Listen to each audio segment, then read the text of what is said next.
मुंबई पुणे कल्याण डोंबिवलीत bogus मतदार असल्याचा आरोप खासदार संजय राऊत यांनी केलाय।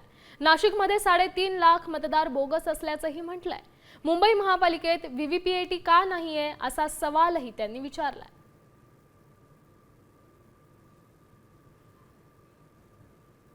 मुंबईत आहे, ठाण्यात आहे, कल्याण डोंबिवली प्रत्येक ठिकाणी सरासरी 3.5 ते 4 लाख मतं दुबार आहे, डुप्लिकेट आहे, बोगस आहे आणि हे लोक 2-2, 3-3 ठिकाणी मतदान करतात। नाशिकमध्ये 3.5 लाख मत हे डुप्लिकेट आहे।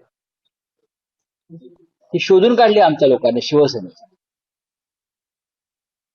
व्हीव्हीपॅट का नाही मुंबईत? व्हीव्हीपॅट हा सुप्रीम कोर्टाचा ची सूचना आहे ना। मग मुंबई महानगरपालिकेमध्ये व्हीव्हीपॅट का नाही? तर आम्हाला केंद्रानं त्या पद्धतीच्या ईव्हीएम मशीन उपलब्ध करून दिल्या नाहीत, हे का उत्तर झालं? म्हणजे तुम्हाला चोऱ्या करायच्या, म्हणजे तुम्हाला फ्रॉड करायचा आहे। असे अनेक विषय आहेत जे आम्हाला निवडणूक आयोगासमोर महाराष्ट्राच्या आणि देशाच्या मांडाव्या लागतील। आता isakal.com आहे देशातील नंबर 1 ची मराठी न्यूज वेबसाईट।